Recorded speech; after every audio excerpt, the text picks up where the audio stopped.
ITWeb's 4th Annual Governance, Risk and Compliance Conference investigated the maturity and functionality of modern-day GRC practices and strategies. I looked at various issues that address whether or not South Africa is running dangerously close to failed governance. I looked at, for example, the crisis of energy, the crisis of leadership, the crisis of small business, the crisis of tax. There were a number of points that I looked at, and then of course how business interprets these in terms of its optimism in terms of going forward. These were some of the areas that I addressed in the presentation. There have been an enormous amount of technology advancements in the last couple of years, even in recent months, and these advancements have presented themselves with great opportunities to drive revenue and create value within organizations, but they've also been a disruptor for certain typical business models. Business leaders, and more specifically board of directors, need to be familiar with these technology advancements and how these disruptive technologies are affecting their markets and industries. Directors have a fiduciary duty to ensure the sustainability of a company. By not taking advantage of these technologies,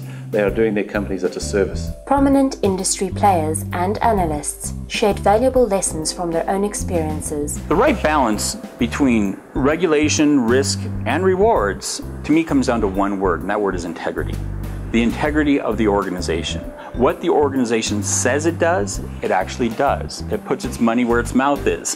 That when we make statements on the values and ethics and performance of the organization, corporate social responsibility, compliance to regulations, that people can trust that that's really the truth, because it's about integrity. The integrity of the organization really is what binds the risks, rewards, and regulations together within the organization. The role of the risk management and compliance professional, auditors, and other GRC professionals is to ensure that our companies can achieve their business outcomes. We're not just following and ensuring that the right controls are in place or taking a checklist type of approach.